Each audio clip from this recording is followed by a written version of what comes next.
ये चित्र वर्ष 1962 का है। दावा किया जाता है कि इस चित्र में इंदिरा गांधी अपने गहने भारतीय सेना को दान कर रही हैं। उन दिनों चीन के साथ युद्ध की स्थितियां बनी हुई थीं। इंदिरा के पिता जवाहरलाल नेहरू की गलत नीतियों के कारण पूरा देश गंभीर संकट में था।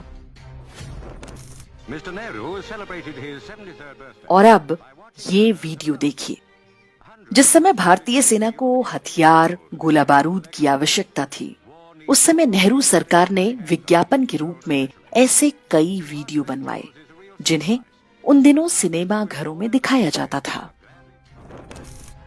इन विज्ञापनों में दावा किया जा रहा था कि पूरे देश की महिलाएं सैनिकों के लिए स्वेटर बुन रही हैं, रक्तदान कर रही हैं और अपने सोने के गहने सरकारी कोष में जमा करवा रही हैं।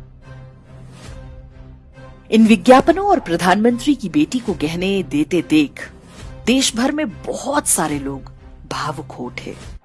उन्होंने भी अपने पुरखों के कीमती गहने दान करने आरंभ कर दिए।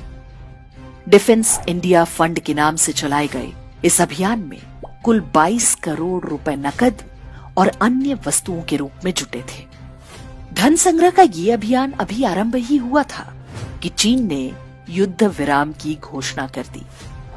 युद्ध बंद होने के बाद ये धन कहां और कैसे खर्च हुआ, कभी किसी को पता नहीं चल पाया।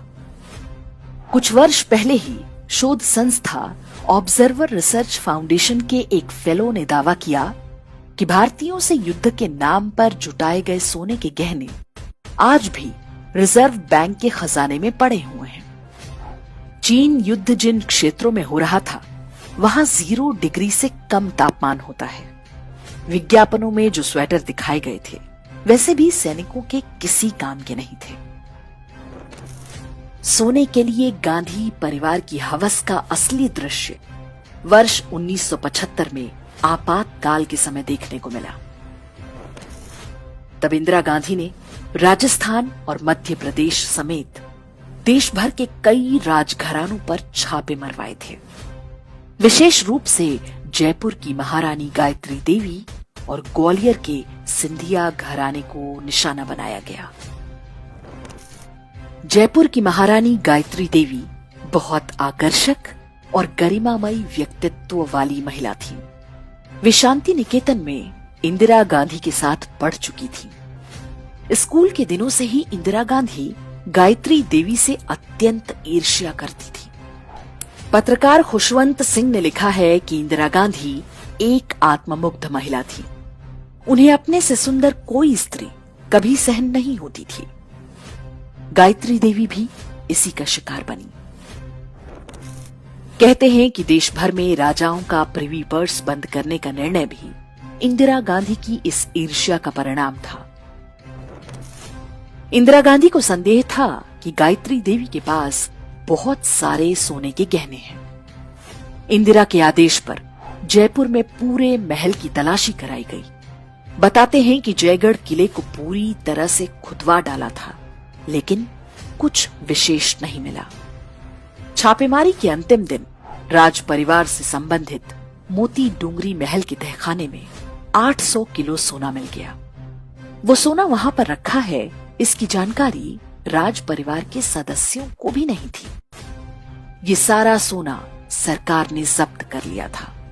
ये आरोप भी लगते हैं कि जो सोना मिला था, उसका एक बड़ा हिस्सा गायब करवा दिया गया था। इंदिरा गांधी की डाह ऐसी थी कि उन्होंने महारानी गायत्री देवी को लगभग 6 महीने तक तिहाड़ जेल में भी बंद करवा कर रखा था।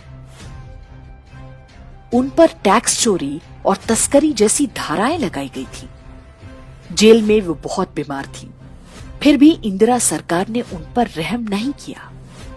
गायत्री देवी की महानता आप इसी बात से समझ सकते हैं कि जब संजय गांधी की विमान हादसे में मृत्यु हुई, तो उन्होंने सांत्वना व्यक्त करने के लिए इंदिरा गांधी को फोन किया, लेकिन इंदिरा गांधी ने उनसे बात तक करने से मना कर दिया। तो जब प्रियंका गांधी वाड्रा कहती हैं कि उनकी दादी ने देश के लिए अपना सोना दान दे दिया था, तो आप स्वयं अनुमान लगा सकते हैं कि सच क्या रहा होगा। 55 सालों के लिए कांग्रेस की सरकार रही है। किसी ने आपसे सोना छीना, आपके मंगलसूत्र छीने। इंदिरा गांधी ने अपना सोना, जब जंग हुई थी, अपना सोना देश को दिया। चीन युद्ध के लिए सोना देने का ड्रामा हो या सोने के लिए राजघरानों पर अत्याचार, ये सारी घटनाएं नेहरू गांधी परिवार और उसके वारिसों की मानसिकता को बताती है। कुछ प्रश्न हम भारत के लोगों पर भी खड़े होते हैं।